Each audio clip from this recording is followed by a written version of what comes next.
El programa de lectoescritura y divulgación de la ciencia para todos del Fondo de Cultura Económica les da la más cordial bienvenida a todos, en especial al Centro de Estudios Tecnológicos Industriales y de Servicios CETIS número 3, Juana Belén Gutiérrez Mendoza, y a los CONALEPS que nos acompañan. Y bueno, pues es un placer para nosotros presentarles a un amigo de la ciencia para todos, una persona, bueno, lo van a escuchar, ¿para qué les digo cómo es él?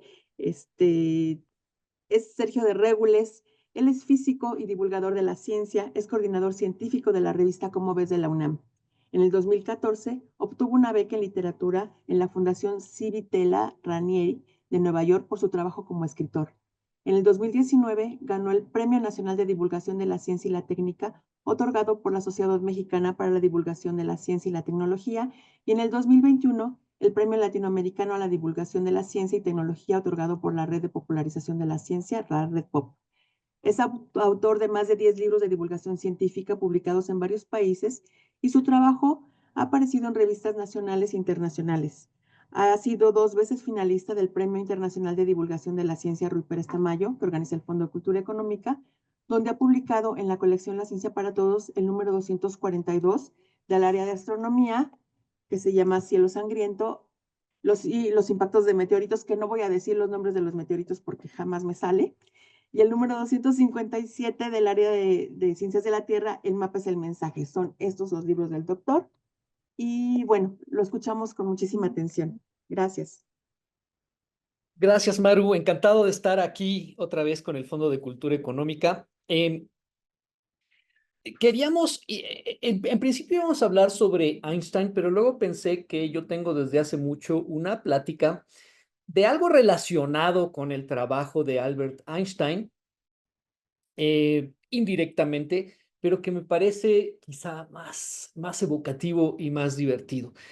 Y es el tema de los viajes en el tiempo.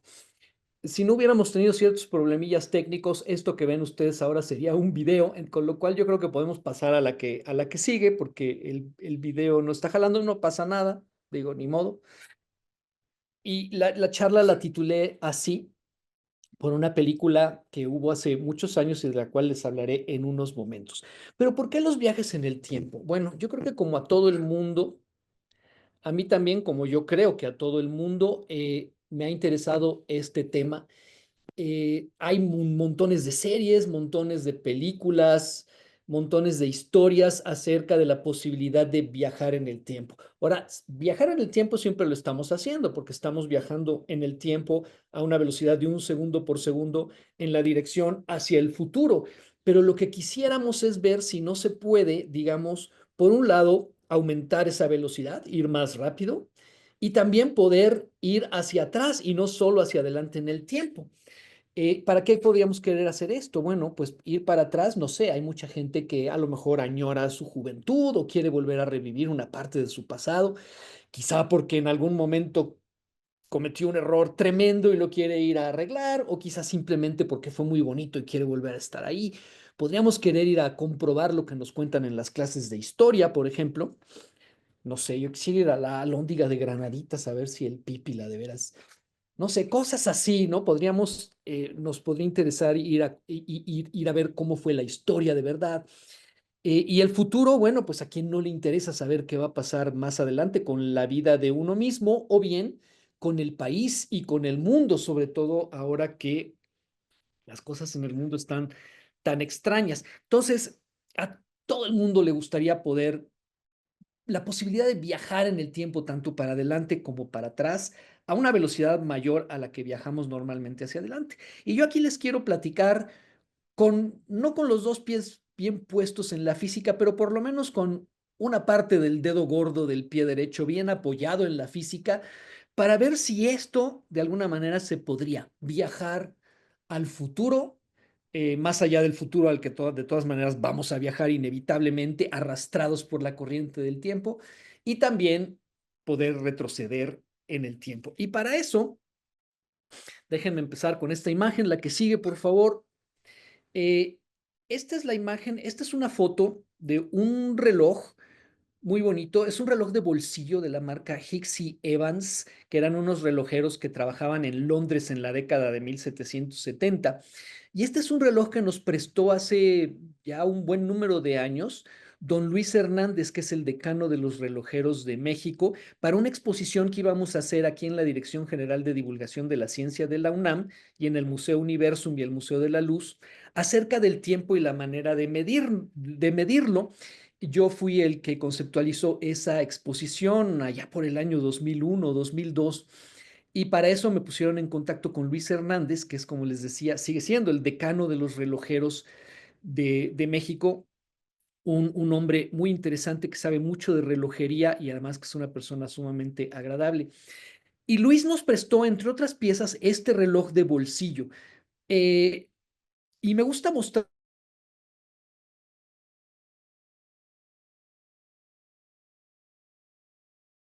porque aparte de que está muy bonito, encarna en su forma, en todo lo que hace este reloj, encarna una idea del tiempo que yo creo que es la que todos compartimos,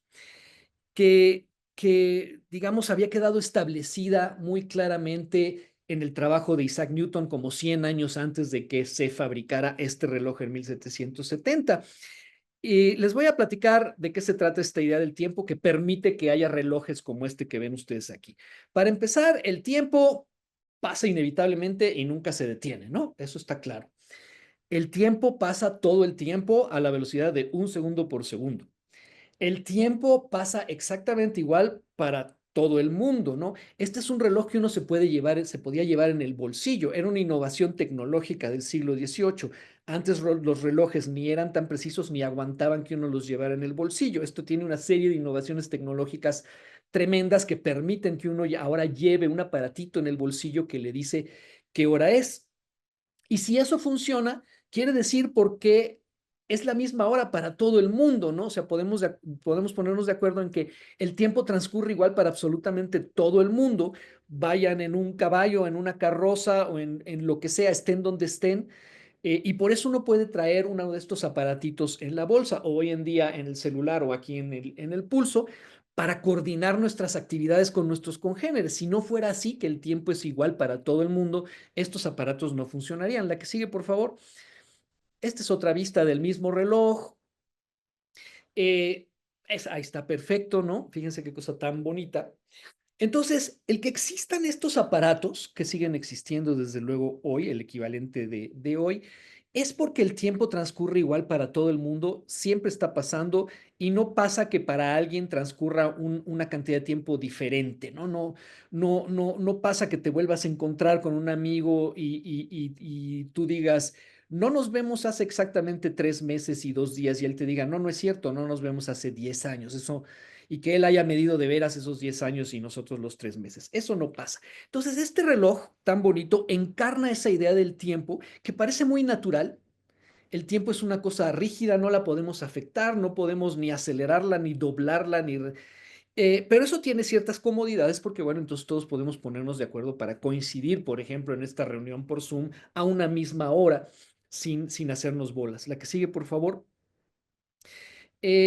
Esta es otra creación humana que también encarna las mismas ideas del tiempo, un tiempo que transcurre igual para absolutamente todo el mundo, esté sobre un tren o esté en las distintas ciudades por las que pasa la vía del tren, no importa, el tiempo siempre pasa igual.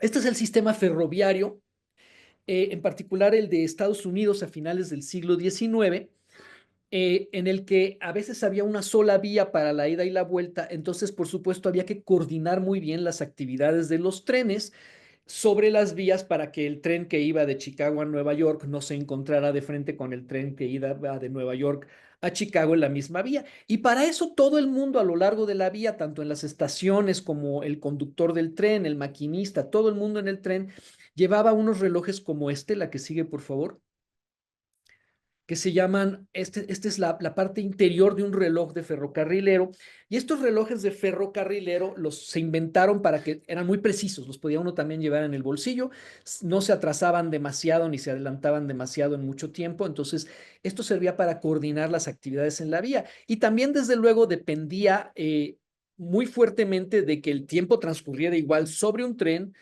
y a lo largo de la vía y para todo el mundo en las estaciones. A lo mejor no era la misma hora en Chicago y en Nueva York, pero el tiempo transcurría igual. El tren tardaba cierto número de horas en llegar de una ciudad a la otra y eso era inamovible.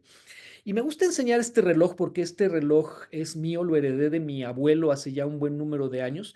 Todavía lo tengo por aquí, funciona perfectamente.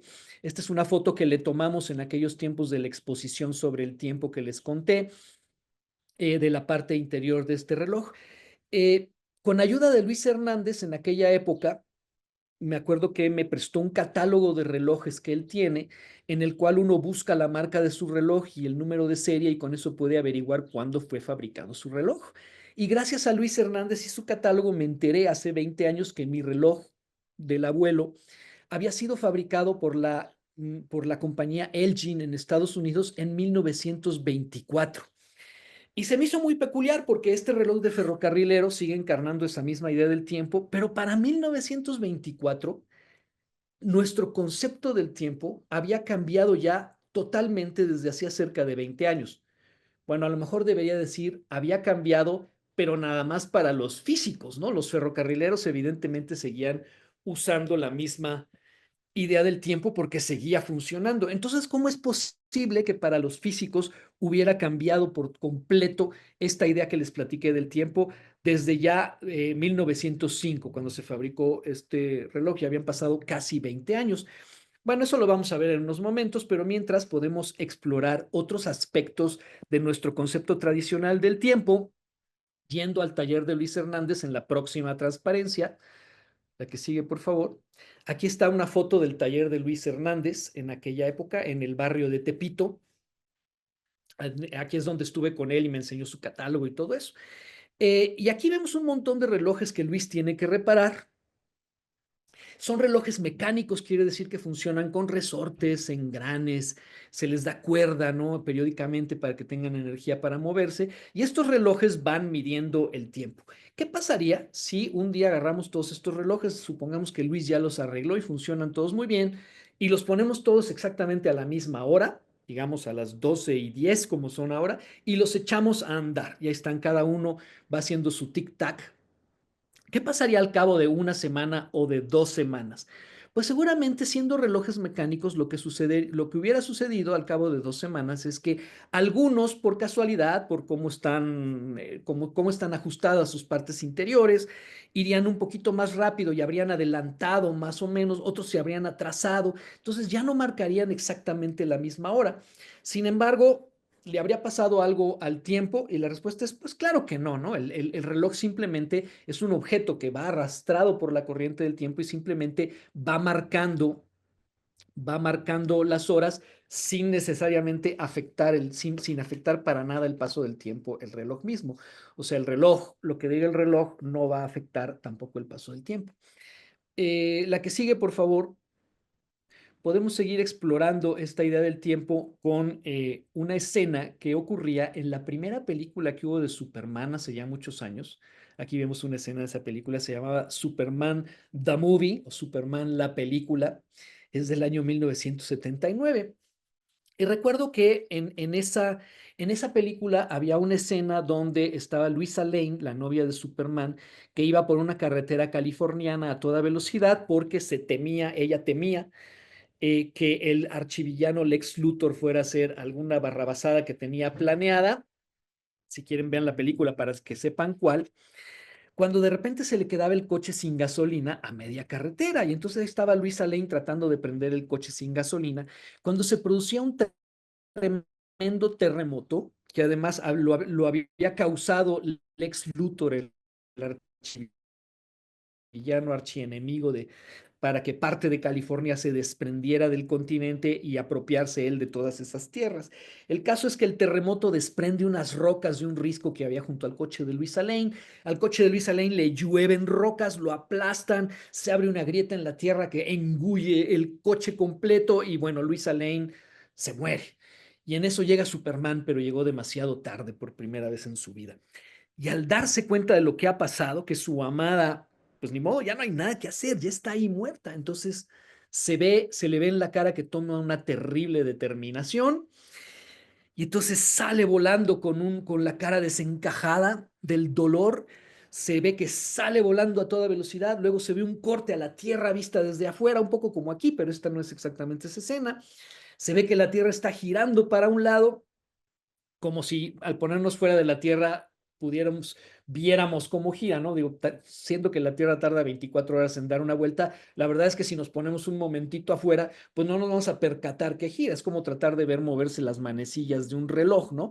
Se tiene uno que quedar verdaderamente quieto un buen rato para ver que se mueven. Pero en fin, licencia poética, es una película, se ve que la Tierra está girando en su dirección normal, que es del oeste hacia el este.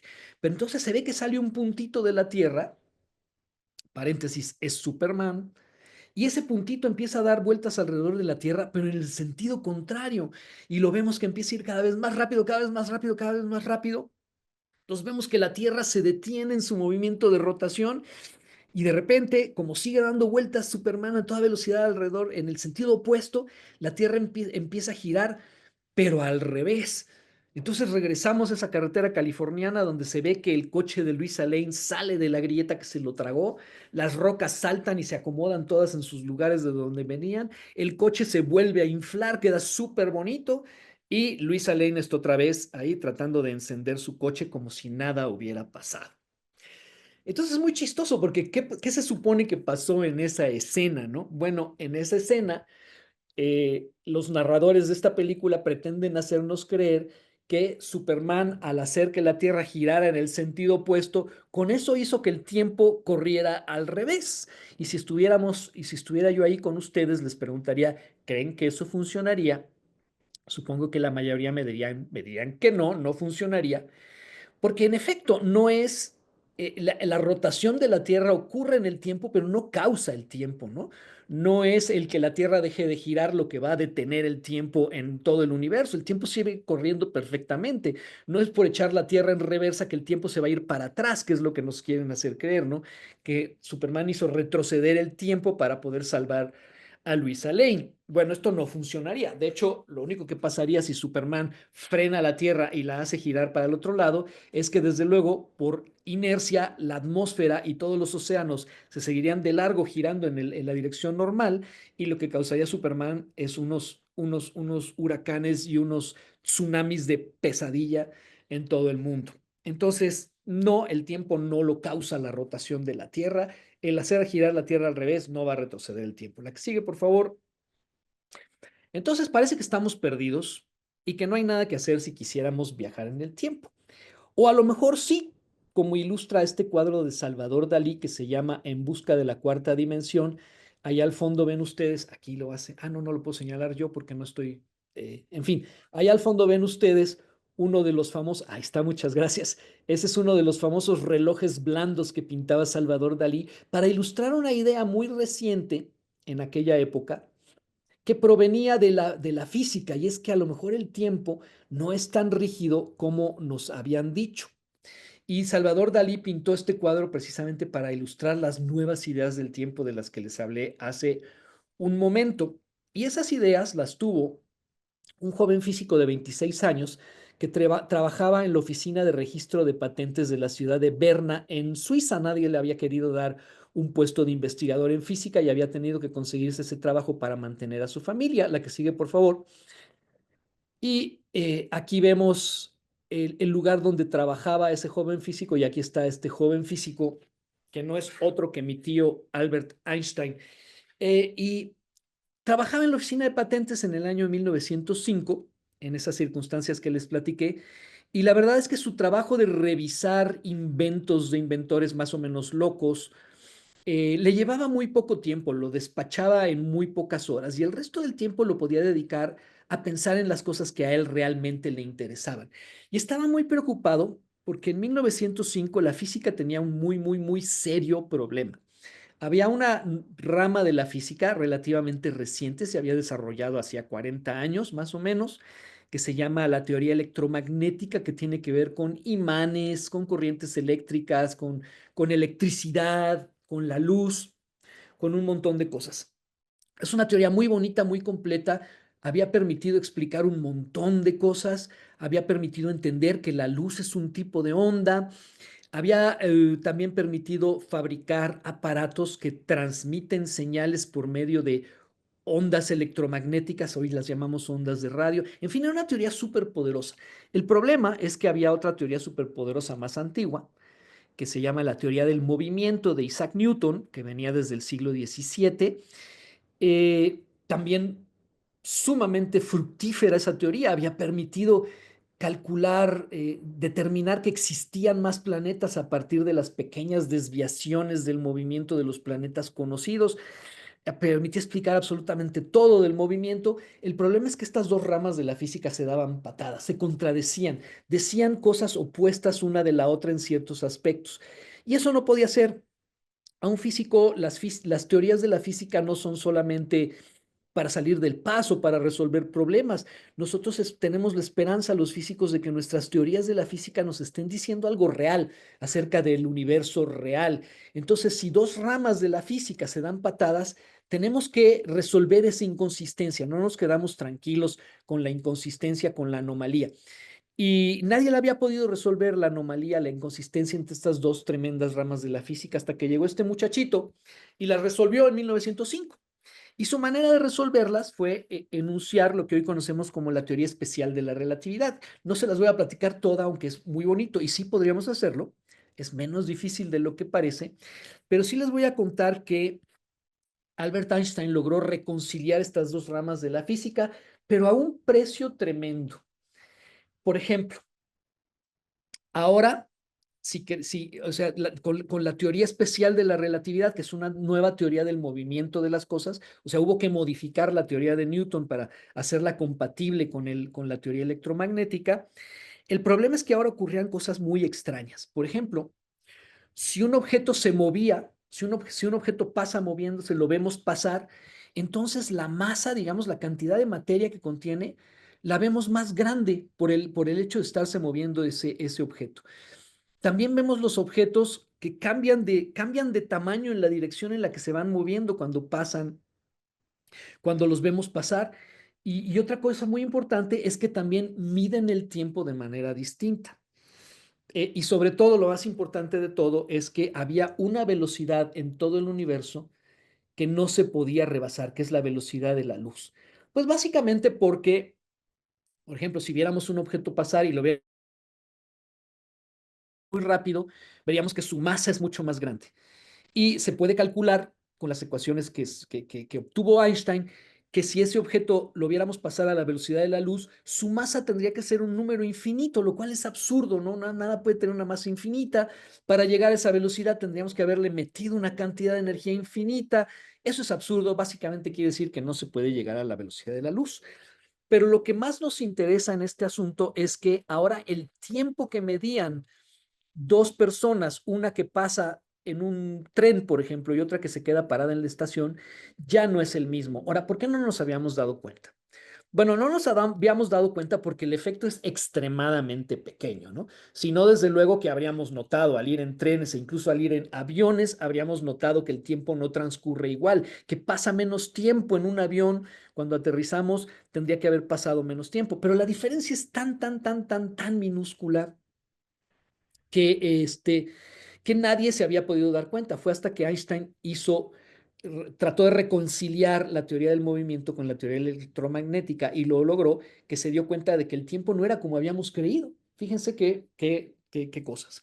Ahora, para ilustrar qué tan pequeño es este efecto, bueno, yo les puedo decir que una vez quise hacer un cálculo, ¿no? Dije, bueno, si moviéndonos el tiempo transcurre más lentamente, a lo mejor si vamos muy rápido en el coche, ¿no? Podríamos ganarle tiempo a los que no se están moviendo.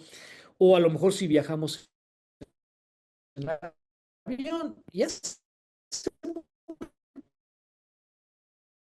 años me puse a hacer el cálculo de viajar a las velocidades. Si viajamos mucho en avión, podría suceder que ahorráramos tiempo y le ganáramos tiempo a los que no viajan en ese avión.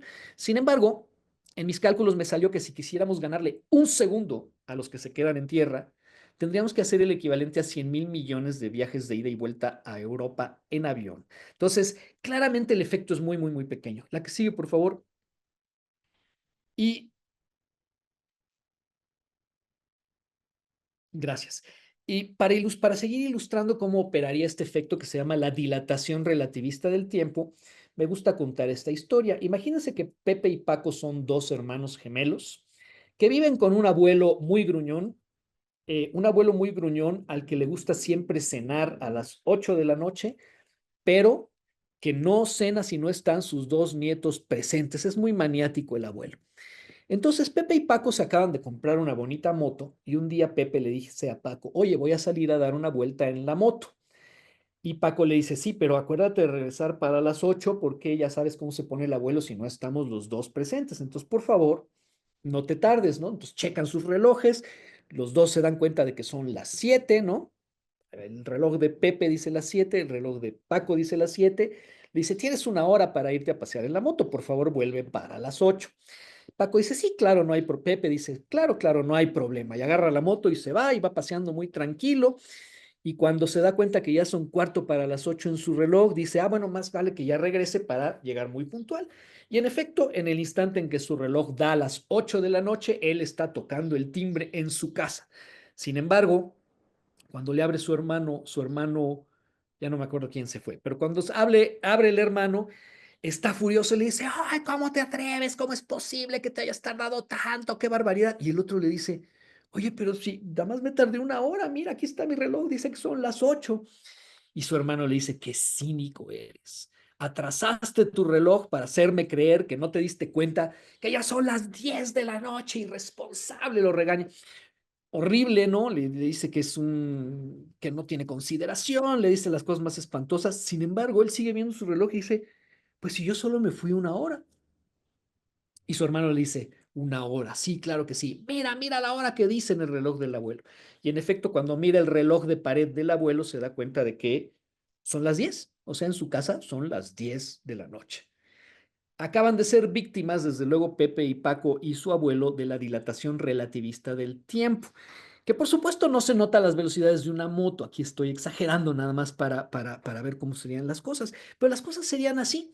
Podría ser que para el que se va en la moto, entre su ida y su vuelta haya transcurrido una hora y que para los que se quedaron en su casa haya transcurrido más tiempo. ¿Qué tanto? Pues depende de qué tan rápido haya viajado el hermano que se fue, qué tanto se haya tardado en ir y volver, etcétera, etcétera. Pero básicamente el tiempo no transcurre igual para observadores que se mueven uno respecto al otro.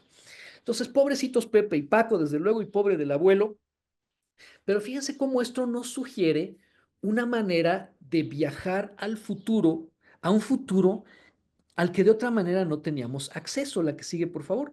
Porque si, por ejemplo, nos imaginamos un viaje a velocidades muy, muy, muy, muy grandes, las velocidades para que se note este efecto tienen que ser ya comparables con la de la luz, que es como de 300,000 kilómetros por segundo.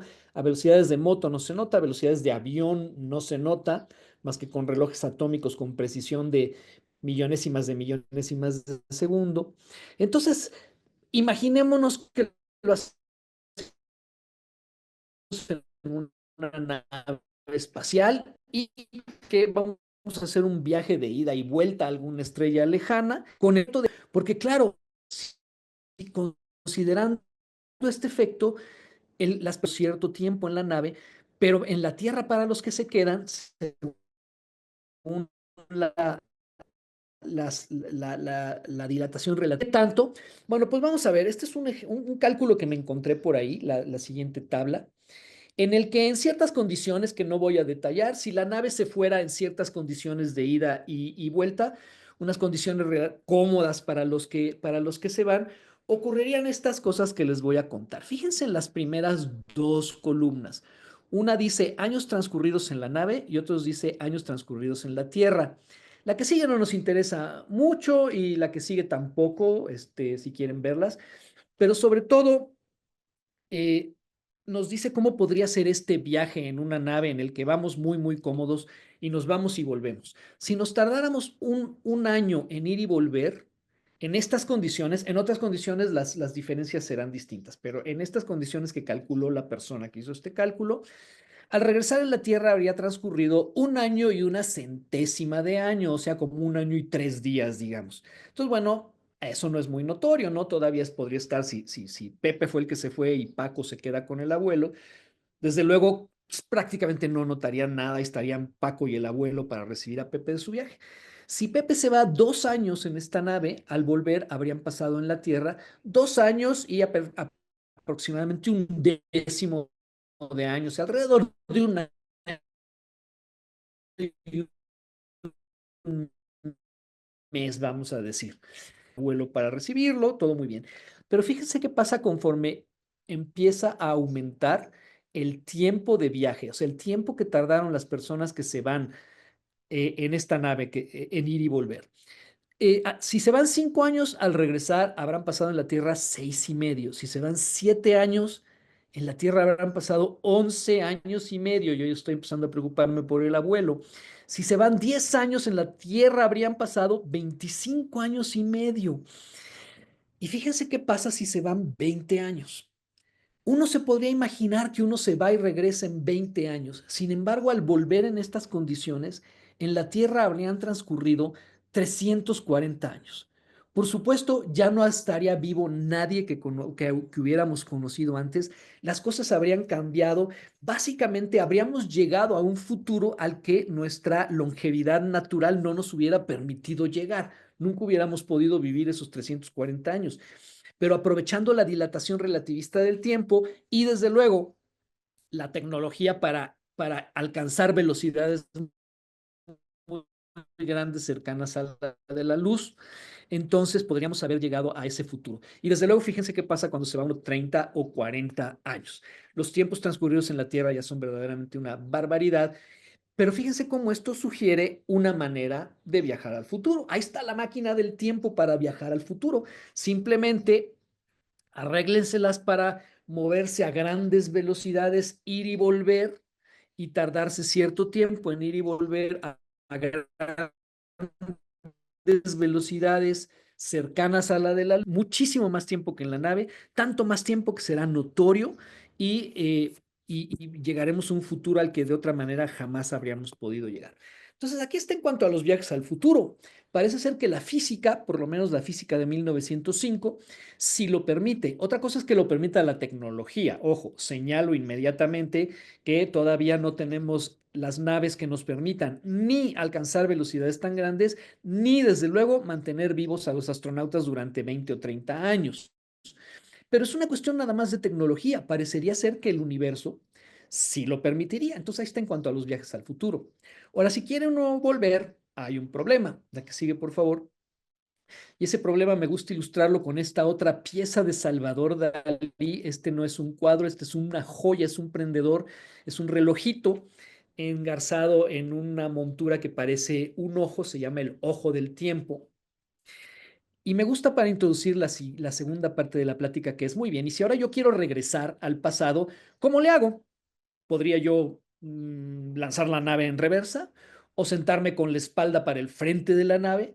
Bueno, desde luego que eso no funcionaría. Eso seguiría siendo lo mismo que moverse respecto a la Tierra a gran velocidad. No importa en qué dirección vaya uno, el efecto es el mismo. Acabaremos regresando a un futuro, ¿no? Entonces no va por ahí, la que sigue, por favor.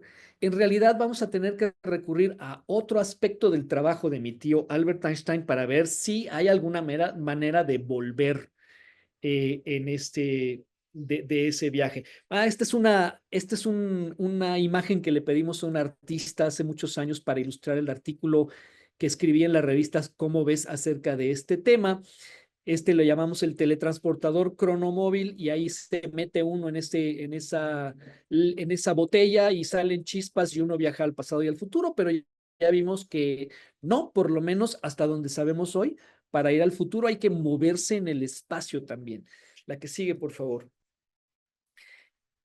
Y para ir al pasado, bueno, aquí está, este era un video de una escena de la película Volver al Futuro, pero no están corriendo los videos en este momento, entonces les voy a platicar.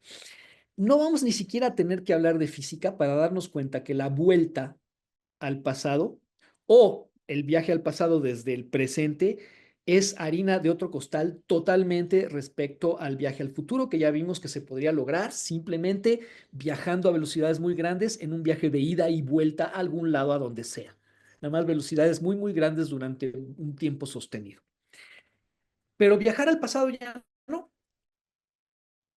como ilustra la película Back to the Future, no sé si la vieron, ya es una película bastante vieja, pero sigue siendo más o menos popular.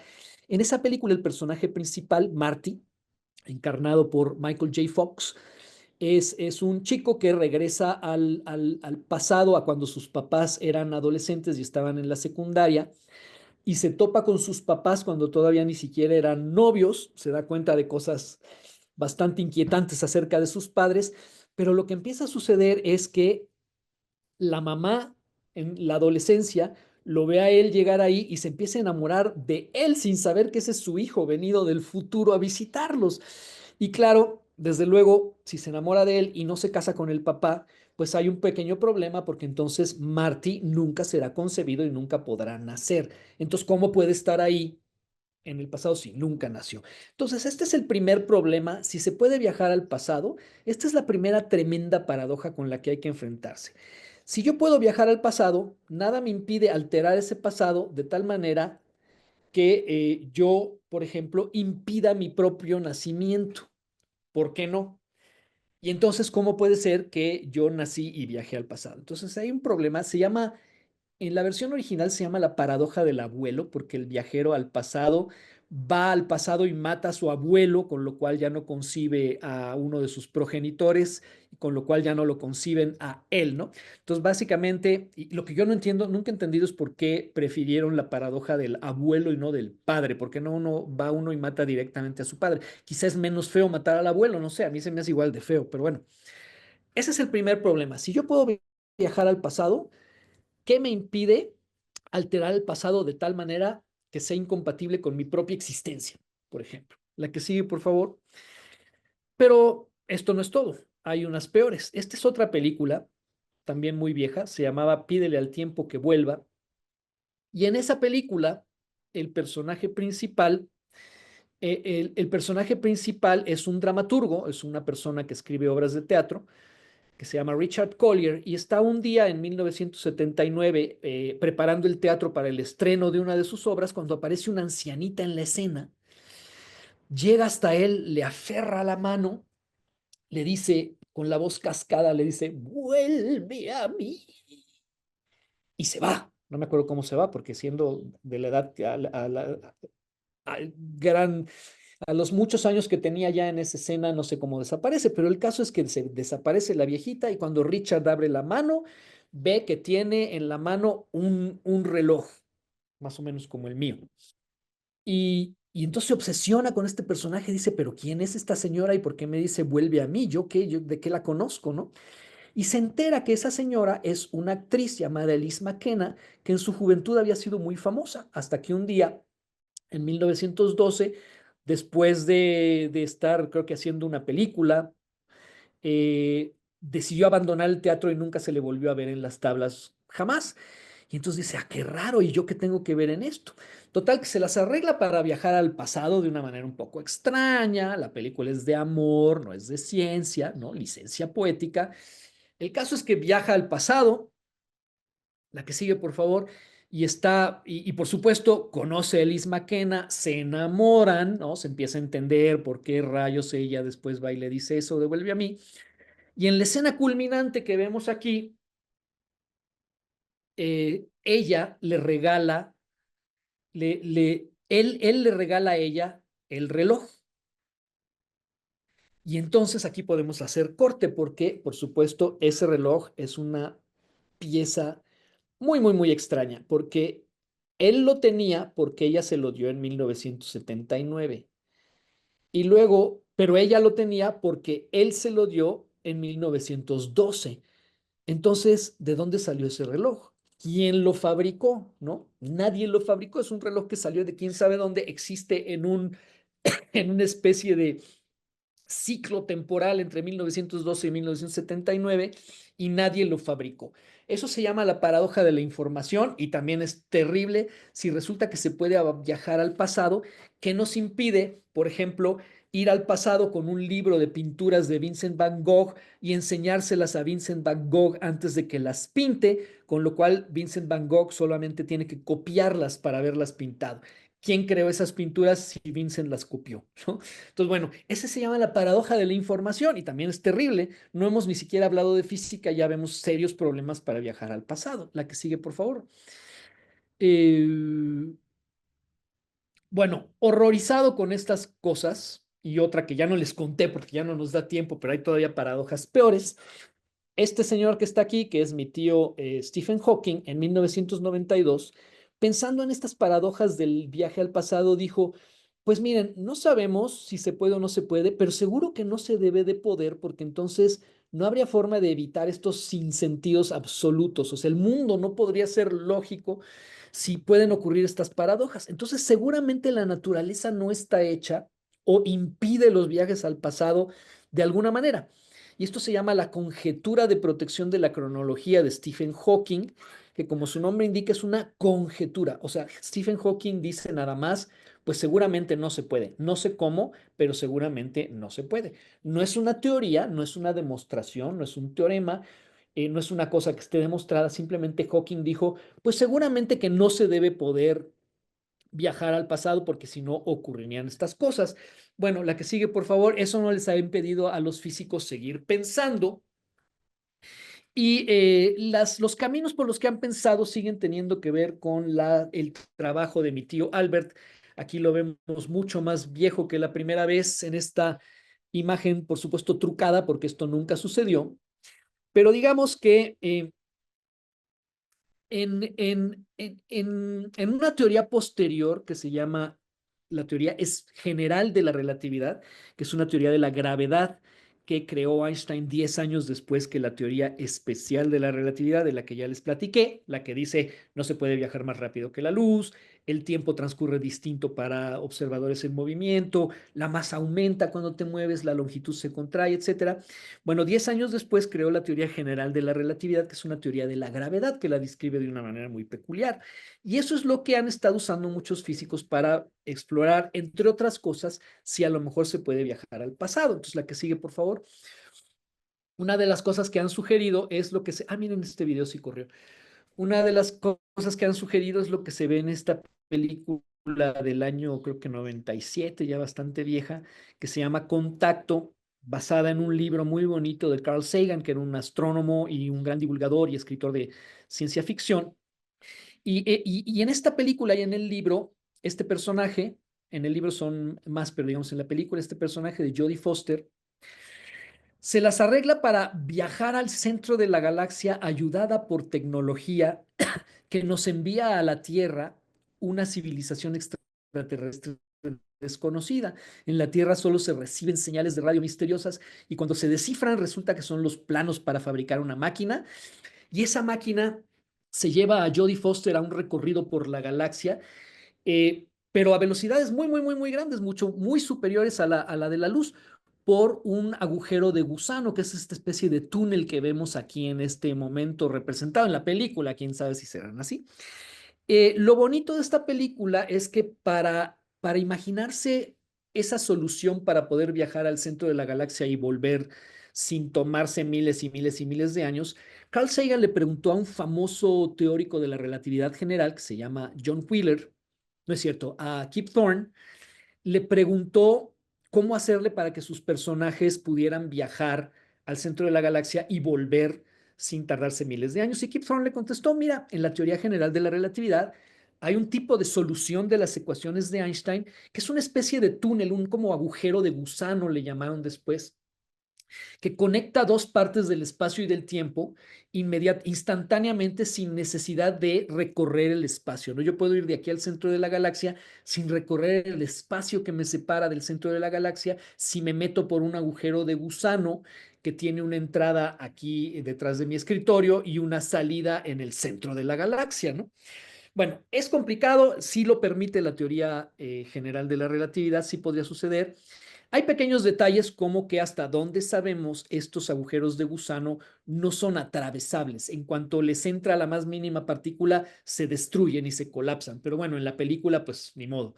Licencia poética. Otra vez, suponemos que estos extraterrestres encontraron la manera de mantener abiertos los agujeros de gusano. Ahora, esta es una forma también de viajar en el tiempo al pasado, porque siempre que se puede viajar, digamos, estos viajeros llegan al centro de la galaxia mucho más rápido de lo que tardaría la luz. En cierta forma, están viajando mucho más rápido que la luz. Y lo que se puede demostrar es que cuando uno llega a un lugar antes de lo que llegaría a la luz, puede retroceder en el tiempo. La que sigue, por favor. Esa es otra consecuencia de las teorías, de las dos teorías de la relatividad. Pero otra solución que a mí me gusta mucho para ver si se podría volver al pasado, aquí está el agujero de gusano. Esta es una simulación matemática de un agujero de gusano usando las ecuaciones correctas. Lo anterior era la película. Esta es una simulación de verdad que hicieron en ese edificio que ven ustedes atrás, que es un instituto de física en Alemania. Y hicieron esta imagen con las ecuaciones, diciéndole a la computadora cómo se vería un agujero de gusano cuya entrada estuviera enfrente de nuestro edificio y que tuviera otra salida en ese lugar que se ve allá adentro, ¿no? Que parece ser una playa. Y esto es lo que se vería, digamos, se vería una esfera que deforma las cosas, deforma las imágenes como una lupa a su alrededor y dentro de la cual está ese otro lugar al que podríamos llegar si nos metiéramos en el agujero de gusano. Pero la solución que más me gusta tiene que ver con este personaje, la que sigue, por favor, que es mi amigo, el físico Miguel Alcubierre. Fuimos compañeros en la carrera, la que sigue, por favor.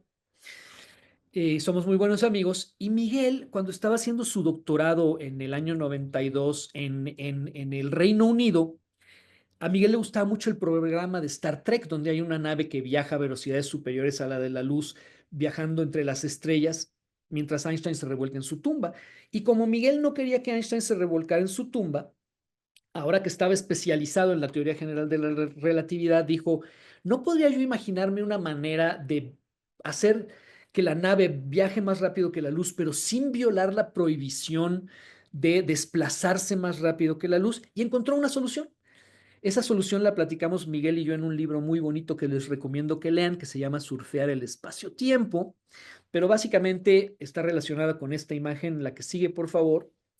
En su artículo, en el artículo que escribió en 1994 Miguel, básicamente dice esto, bueno, si yo me pongo, ¿no? Y digamos, me pongo en mi silla o en una nave o en lo que ustedes quieran, yo prefiero estar en un sillón cómodo y delante de mí comprimo, hago que se comprime el espacio y detrás de mí hago que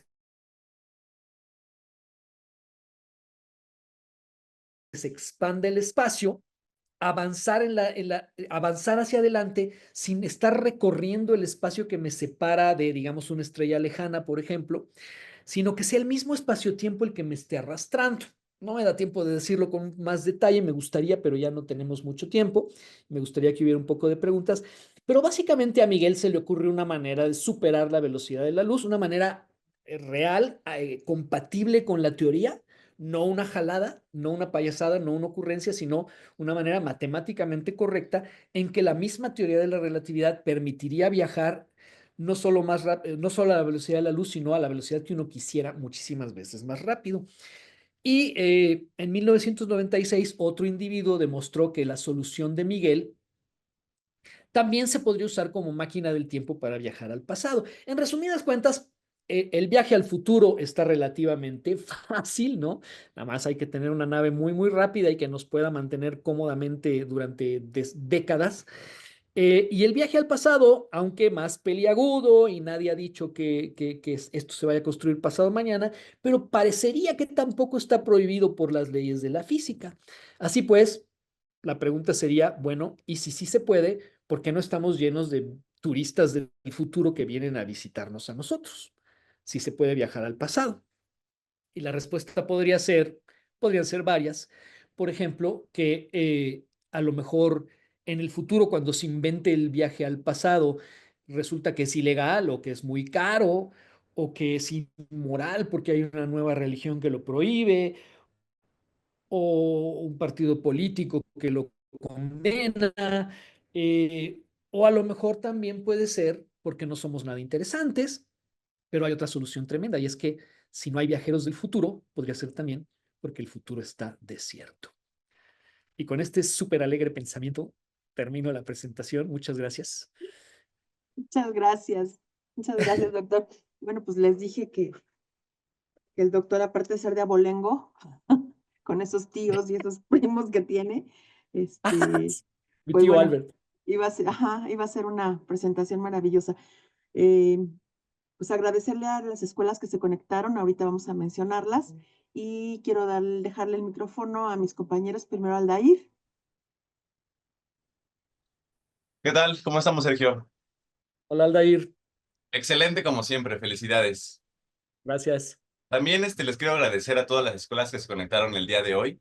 Tenemos una lista bastante larguita, el CONALEP Ingeniero Manuel Moreno Torres, los compañeros de ahí en el auditorio son 45, al CONALEP Acapulco 2, al CONALEP Talpa, al CONALEP Tixtla, al CONALEP Matehuala, Villa de Reyes, también nos acompaña por ahí el CETIS 3.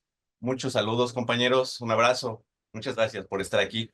Recuerden que pueden dejarnos sus dudas, sus comentarios en la caja por una parte del chat, porque también estamos en Facebook Live, en los comentarios o aquí mismo en Zoom, ¿ok? También, como les comentaba Laura al principio de la charla, nos pueden pedir pues que les podamos permitir abrir el micrófono para que ustedes de viva voz hagan la pregunta directamente, ¿de acuerdo? Mientras se va abriendo como todo este debate, todo este diálogo, vamos a empezar con la primera pregunta que tenemos aquí en Zoom de Agustín Jiménez. Muchas gracias por acompañarnos. Él nos comenta y nos pregunta, ¿qué opinión tienes del avance de la tecnología cuántica, donde ya hay donde ya hay resultados de transmisión de datos a través del tiempo?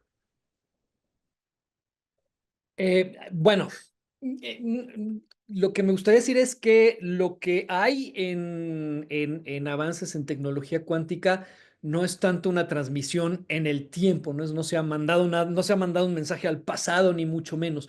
No, lo que hay, digamos, se ha estado experimentando los últimos 20, 25 años, es un efecto que se llama, quizá mal, teletransportación cuántica. Es verdaderamente una super mega exageración, pero básicamente puede uno aprovechar las peculiaridades de la mecánica cuántica que no tienen nada que ver con la teoría de la relatividad ni nada de eso, pero se pueden aprovechar de una manera que podríamos platicar en otra ocasión para poder transmitir información de manera instantánea entre dos lugares muy separados. Esto violaría en cierta forma la idea de que nada puede viajar más rápido que la luz, porque podrías mandar esa información del punto A al punto B instantáneamente, ¿no? Y eso no sería posible porque tendría que ir más rápido que la luz. Pero en el fondo realmente lo que pasa en la disque teletransportación cuántica, digo disque teletransportación, el efecto existe, pero llamarlo teletransportación es francamente una exageración. Lo que pasa es que de todas maneras tú no puedes mandar el mensaje al pasado. A la hora que lo abres, lo descifras y todo eso, de todas maneras el mensaje acaba llegando en un tiempo que no viola absolutamente nada. Es una tecnología muy interesante porque va a ayudar mucho en la construcción de computadoras cuánticas, ayuda mucho y ya existe la criptografía cuántica, o sea, la capacidad de encriptar mensajes de tal manera que no haya forma de descifrarlos. Con tecnología cuántica lo que sucede es que en cuanto alguien trata de meterse a tu mensaje, se autodestruye, digo, para decirlo muy rápidamente, y esto es inevitable, ¿no? No puedes inventar una tecnología que lo impide. Entonces la criptografía cuántica es muy segura, ya se usa, y tiene que ver con esto que mencionas en tu pregunta, pero en realidad esto no va a teletransportar a ninguna persona, ni siquiera a un microorganismo, a ningún lado, ¿no? Entonces digamos que es otra cosa, no nos va a ayudar a viajar en el tiempo. Muy bien, muchas gracias. Mira, aquí tengo otra pregunta, pero no sé, o sea, no está desarrollada, pero a lo mejor la podemos ir como suponiendo a ver de qué se trata. Mira, es que Iván Gómez nos puso los puntos absolutos en el tiempo. ¿A qué crees que se esté refiriendo? No sé, es que no sé qué sean los puntos absolutos en el tiempo, pero lo que sí le puedo decir a Iván, ¿se llama Iván? Sí.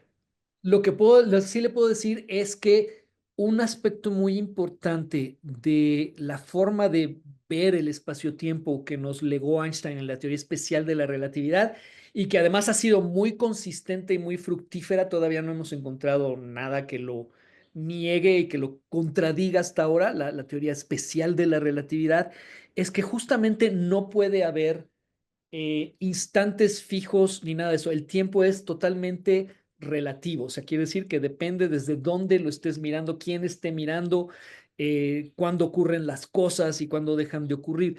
Entonces, un aspecto muy importante de la teoría especial de la relatividad es que justo no puede haber puntos fijos en el tiempo que sean fijos para todo el mundo, precisamente por la naturaleza relativa del tiempo. Podría ser más claro con mucho más tiempo, pero pues aquí no podemos. Pero básicamente no, justo es la teoría de la relatividad. El aspecto más importante es que ni los lugares ni los instantes son absolutos para nadie, entonces no puede haber puntos fijos, ¿no?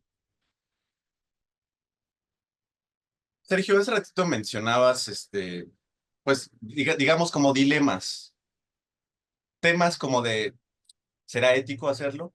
¿Políticamente correcto hacerlo? ¿Religiosamente correcto hacerlo? O sea, me interesa saber sobre, si ya pudiésemos contar con esta tecnología, imagínate que tú y yo ya estamos en una etapa muy, muy avanzada de la tecnología y ya pudimos resolver el tema no solamente de la velocidad, como ya comentabas, sino también el de que podamos permanecer décadas y décadas en una nave en movimiento constante. ¿Tú lo harías? ¿Viajarías al pasado? Perdón, sí, al futuro más bien en este caso. Ese sería para viajar. Pues depende qué tanto, o sea, si me... No, tal vez no, y menos a mi edad, ¿no? Pero quizá, posiblemente más joven te podría haber dicho que sí, pero no estoy seguro porque, digo, si tú vas a estar 5 años enlatado para que en la Tierra pasen, bueno, depende, a lo mejor podrías cambiar las condiciones y hacer que te pudieras ir un año y en la Tierra hubieran pasado 300, ¿no?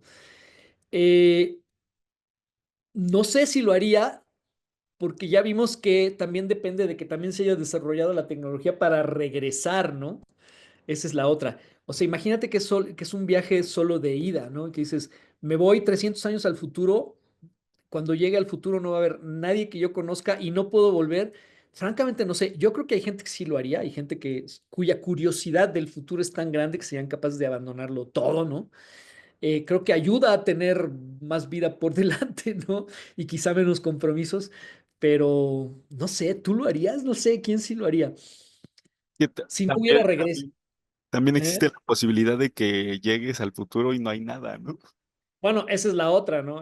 O hay unas muy chistosas que llegues al futuro y luego con qué comes en el futuro, ¿no?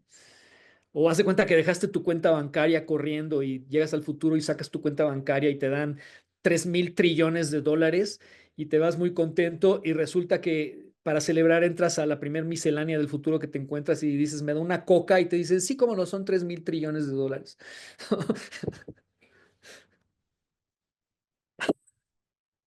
O como el planeta Dune, que no hay agua, ¿no? Bueno, sí, exacto. Sí, bueno, la cosa aquí es que hemos estado pensando en que vamos al futuro de la Tierra. No sé si el futuro de la Tierra sea Dune, pero o igual, tal vez. Inclusive la posibilidad de que nosotros estemos viajando al futuro de la Tierra y la humanidad ya ni siquiera está en la Tierra, ya estamos Exactamente, en ¿no? otro planeta. Esa es la cosa. Te avientas a viajar 300 años en el futuro. ¿Qué tal si pasada mañana Rusia invade Polonia y Estados Unidos invade Groenlandia y y todo el mundo empieza a invadir y se desata la Tercera Guerra Mundial y se acaba la humanidad pasado mañana y tú ya te fuiste al futuro 300 años, ¿no? Y llegas al futuro y resulta que no hay nadie, ¿no? Sí, es tremendo. Sí, no, más bien sería bonito poder mandar como un explorador que nos diga cómo está la cosa por allá, a ver si queremos ir o no. Que nos digan, no, no, no, por aquí no va la cosa. Mejor ni vengan. Exacto. Oye, Sergio, y mencionaste pues, un par de películas que abordan un poco el tema del tiempo. Por supuesto, la clásica, Volver al futuro, y también la otra de Pídele al tiempo que vuelva, pero desde tu perspectiva como físico, Y te pregunto en específico por la de Interestelar, de una vez te pregunto. O sea, ¿hay una película que te parezca que trata temas de viajes en el tiempo que sean fieles a la física? Pues posiblemente la que más puede que sea Interestelar, porque ahí lo que hacen, bueno, luego sí pasan cosas muy raras con las dimensiones, pero digamos, la parte de los astronautas que van y van al planeta que gira muy cerquita del hoyo negro tremendo, ¿no? Donde te dicen 7 minutos aquí. ¿Cómo es? ¿Cómo es? Bueno, hay una relación en la que cierto número, cierto tiempo en el planeta corresponde a muchísimo más tiempo muy lejos del planeta, donde por ejemplo está la nave de donde salieron o la Tierra, ¿no? Ese es un efecto totalmente real. Ese ya no es el efecto relativista debido a que te mueves, sino el efecto de dilatación del tiempo gravitacional. Entonces, este planeta que está girando alrededor del hoyo negro está sumido en el interior del campo gravitacional tremendo del hoyo negro. El planeta no lo siente porque está girando, está cayendo libremente alrededor del planeta, pero no deja de estar en ese campo gravitacional muy intenso. Y cuando tú estás en un campo gravitacional muy intenso, otra consecuencia, una consecuencia de la teoría general de la relatividad, es que el tiempo pasa más rápido para ti que para quienes no están experimentando ese campo gravitacional. Entonces, sí, en efecto, sí podría ser que en un planeta en esas condiciones, muy poquito tiempo corresponda a muchísimo tiempo fuera. Entonces, ¿no? Tú estás en el planeta unas cuantas horas y regresas y resulta que han pasado, yo qué sé, 50 años en la nave. También puede ser tremendo. Eso, eso está bien, o sea, eso sí sucedería. No sé si las solotas gigantes del planeta, eso es otra cuestión, ¿no? Eso ya tiene que ver con cómo se inventaron ese planeta. Pero la parte del tiempo, esa es perfectamente correcta. Sí, es Y como el... además, perdón, dime. No, nada más te iba a decir que me recordó a lo que, lo que nos comentabas de Pedro y Paco. Es esto, lo de la dilatación. Exactamente, esta es la dilatación gravitacional, que no es exactamente la misma de Pepe y Paco, pero al final funciona igual, ¿no? Tú te vas y estás, mira, por ejemplo, aquí en la Tierra, aquí en la superficie de la Tierra sentimos la gravedad de la Tierra con cierta intensidad. Y allá por arriba, muy, muy lejos, hay unos, no tan lejos, están los satélites del sistema de posicionamiento, ¿no? Del GPS. Esos satélites están más lejos, están en una parte donde el campo gravitacional de la Tierra es menos intenso y por lo tanto el tiempo ahí arriba corre ligeramente menos rápido que aquí, pero suficiente para que hayan tenido que meterles a esos satélites un sistema de corrección para la dilatación relativista del tiempo. O sea, porque desde luego el funcionamiento del sistema GPS depende muy, muy, muy fuertemente de que los relojes funcionen igual entre los satélites y la Tierra, ¿no? Que nos den la posición depende de una medición del tiempo muy fina. Entonces, si resulta que sus relojes corren distinto que los nuestros, pues no funcionaría. Entonces, llevan un sistema para corregir la pequeña dilatación del tiempo gravitacional, fíjate. Lo mismo que pasaría en el planeta, claro, en el planeta de Interstellar sucede a lo bestia, ¿no? Pero sí existe ese efecto, pues. Genial, genial. Bueno, pues como les comentaba a todos nuestros compañeros que nos acompañan, además del Zoom, estamos por Facebook Live y pues bueno, le voy a dar la palabra a mi compañera Adriana Miss para que nos haga llegar los comentarios y dudas que nos hicieron en Facebook Live. Adelante, Adri. Gracias, Aldair. Sí me escuchan, ¿verdad? Gracias. Gracias, Aldair. Y gracias, doctor. Tenemos varios, bueno, más que preguntas, bueno, tenemos un par, pero pues muchos comentarios. Agradecemos a todos los que nos acompañaron a través de Facebook. Y un poco relacionado a lo que comentaba en la pregunta anterior, Cafecito Científico pregunta, ¿a qué se le atribuye la disparidad en la diferencia del tiempo en la Tierra y en el espacio? ¿Qué sucede allí? Que es en relación a esta parte de... Sí, no es tanto en la Tierra y o sea, y en el espacio, no es una cuestión del espacio, sino que lo que acabo de mencionar tiene que ver con qué tan intenso es el campo gravitacional donde uno está parado. Puede ser el espacio, puede ser el no espacio, ¿no? No es una cuestión tanto del espacio, sino el asunto del campo gravitacional. Pues lo único que sabemos es que la teoría general de la relatividad de Einstein, que está muy bien fundamentada, aunque es un poco rara, predice que eso pasa. ¿Por qué? No sé por qué, pero digamos, eh, si uno agarra las ecuaciones, sale una cosa así, sale que el tiempo corre distinto si el campo gravitacional es menos intenso, ¿no? Eh, por ejemplo, en la superficie de la Luna, como es menos intenso que en la Tierra, pues también se notaría este efecto. Digo, también ocurriría este efecto. Claro, es mínimo, mínimo, mínimo, y la prueba está en que uno puede hablar perfectamente con la gente que está en la Estación Espacial Internacional o la gente que estuvo en la Luna, y lo único que había es un retraso porque la señal tarda en llegar, pero eso no es un retraso del tiempo, ¿no? Es otra cosa. Para los astronautas el tiempo estaba transcurriendo de manera perfectamente normal. El efecto es muy, muy, muy pequeño, pero se debe a esto, a que la gravedad funciona así, pues es de esta manera, y no simplemente como nos decía Newton, una atracción entre cuerpos con masa, sino otra cosa más complicada que implica, entre otras cosas, diferencia entre el paso del tiempo. Ay, doctor, ok, sí, muy interesante. Igual hay que, si se podría recomendar algún material que puedan revisar, los que tengan como esta curiosidad por ahondar en el tema, estaría súper que lo pudiéramos compartir en nuestras redes. Y aprovecho un comentario muy interesante de José Luis Pacheco Salazar. Dice, pues, Sergio de Régules, soy un gran admirador de sus libros.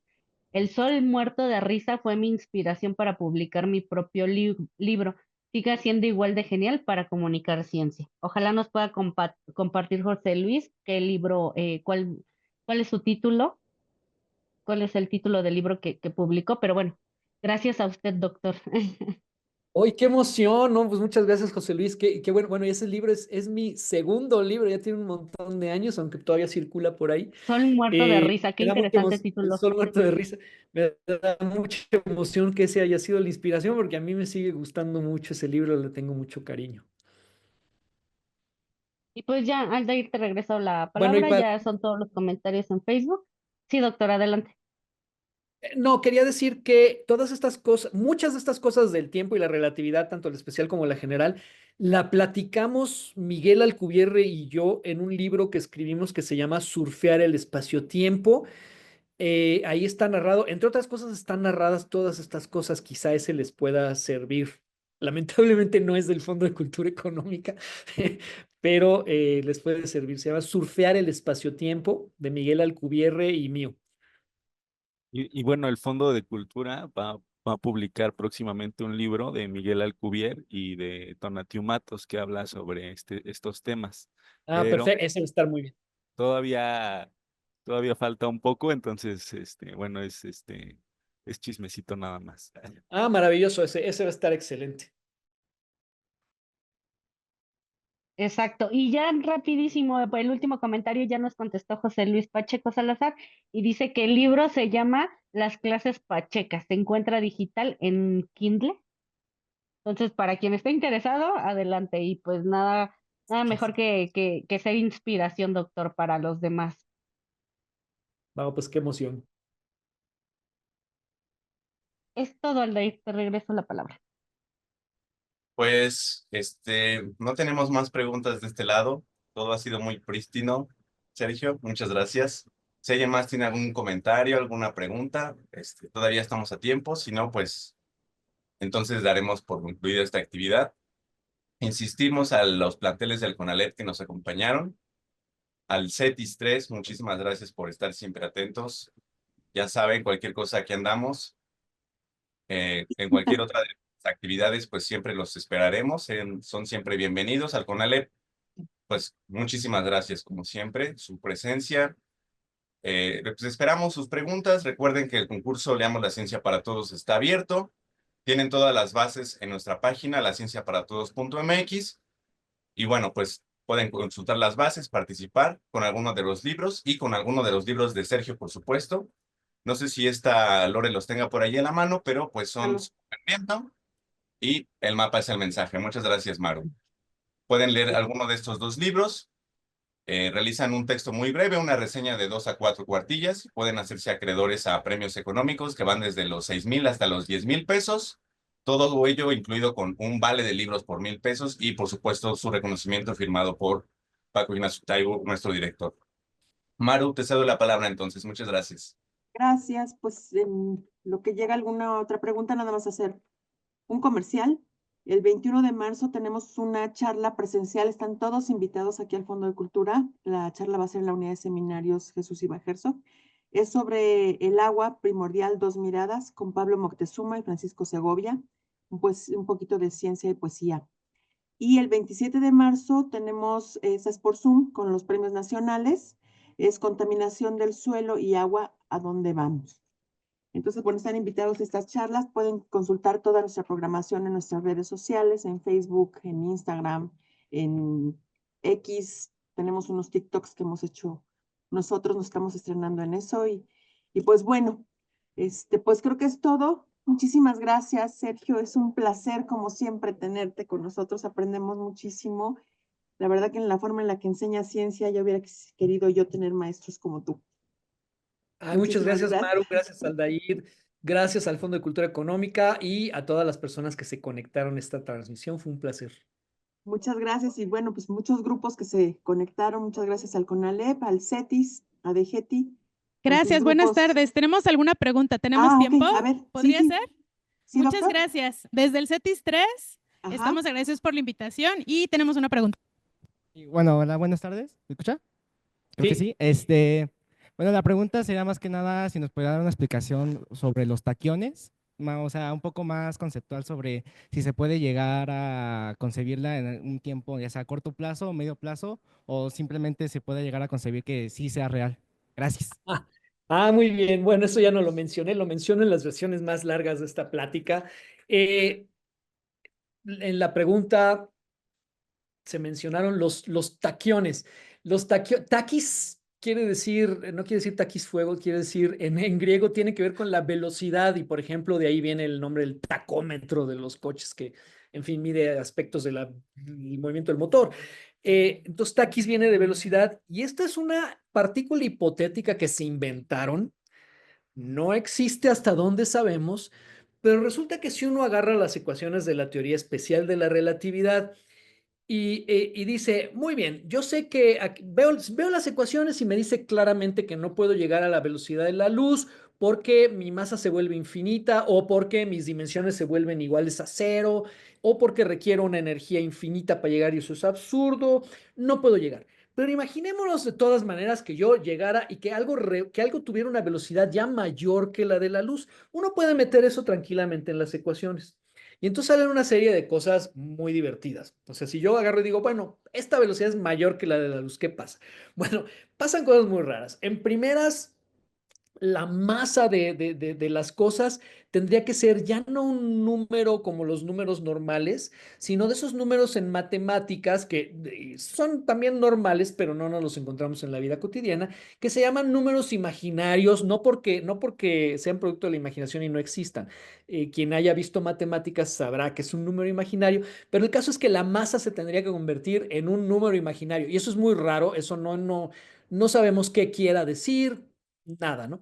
Entonces, si uno se imagina una partícula que viaja más rápido que la luz y le pone el nombre de taquiones, bueno, pues entre otras cosas tendrían que tener una masa que es un número imaginario y luego, además, esos taquiones también uno puede ver que se verían retroceder en el tiempo, o sea, en lugar de verlos que retrocederían en el tiempo. Digamos, si yo tuviera un teléfono taquiónico y aquí está mi teléfono taquiónico, entonces yo podría mandar mensajes al pasado, ¿no? Y entonces yo, o recibirme, ¿no? Hagan de cuenta que yo quiero mandarme un mensaje al pasado y me hablo en ese instante al mí mismo de hace hora y pico y le digo, oye, no entres a la transmisión del Fondo de Cultura Económica.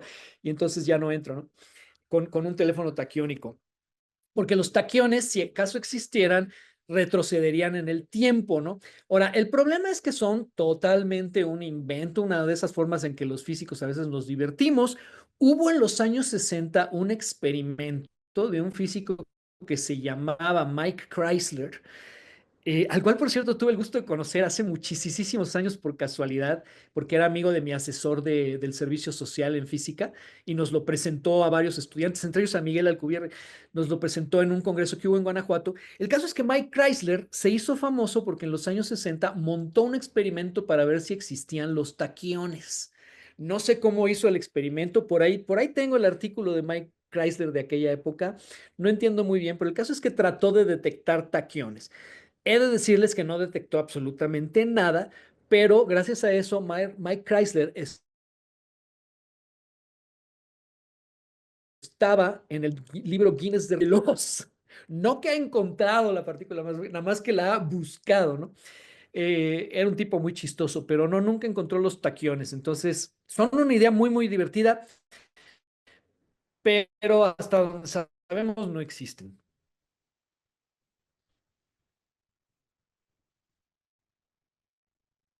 Ok, Espero que Muchas eso no haya gracias. contestado. Tenemos un último comentario final, si nos lo permiten.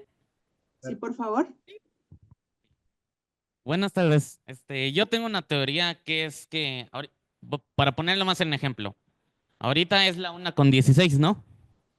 Le Así voy a es. hablar durante todo 1 minuto hasta la 1:17. Entonces, lo que yo creo, si quisiéramos viajar en el tiempo, 1 minuto tiene 60 segundos. De 60 segundos pasamos a milisegundos. Son 60 milisegundos. Entonces, tenemos que dar 60 milisegundos, 60 viajes en el tiempo. Y después 60 milisegundos, que son 60,000 viajes en el tiempo. Porque ahorita ya son las... Pero ¿por qué los milisegundos? Pues, o sea, los milisegundos son una unidad de tiempo igual que el segundo. Bueno, los viajes en el tiempo todavía no se logran. Podemos verlo desde ese punto de vista, que tenemos que ir saltando cada milisegundo. ¿Puedes también- acercar tu micrófono que no te escuchamos bien, por favor? Perdón. Bueno, tendríamos que saltar cada milisegundo o cada Bueno, segundo. tendríamos que saltar cada milisegundo y cada millonésima de milisegundo y cada millonésima de milisegundo. Precisamente. Y en el fondo, lo que te está inquietando es una cosa que se llaman las paradojas de Zenón de Elea. Velas a buscar, porque ya a un filósofo griego se le ocurrió una cosa parecida hace mucho tiempo, en que decía, pues es que el movimiento no es posible, porque para moverme yo, haz de cuenta, 1 metro, pues tengo que moverme primero medio metro. Y antes de eso tengo que moverme medio metro. Y antes de eso, o sea, digamos, se imaginó que tenía que empezar por algún pedacito de espacio muy chiquitito. Y básicamente, si no hay un pedacito de espacio que sea el más chiquito y que ya no haya uno más chiquito, entonces según él el movimiento era imposible, pero los resolvió. Entonces, si vas a buscar las paradojas de Zenón, te vas a divertir mucho. El caso es que sí, para viajar en el tiempo, pues primero tendríamos que recorrer el primer pedacito de tiempo, pero pues puede ser milisegundos o milésimas de milisegundo o lo que sea, ¿no? Sí, muchísimas gracias. Muchas gracias por despertar la curiosidad en los estudiantes. Gracias al CETIS y gracias, maestra Verónica. Bueno, pues concluimos la charla. Muchísimas gracias por su atención y gracias por siempre apoyarnos.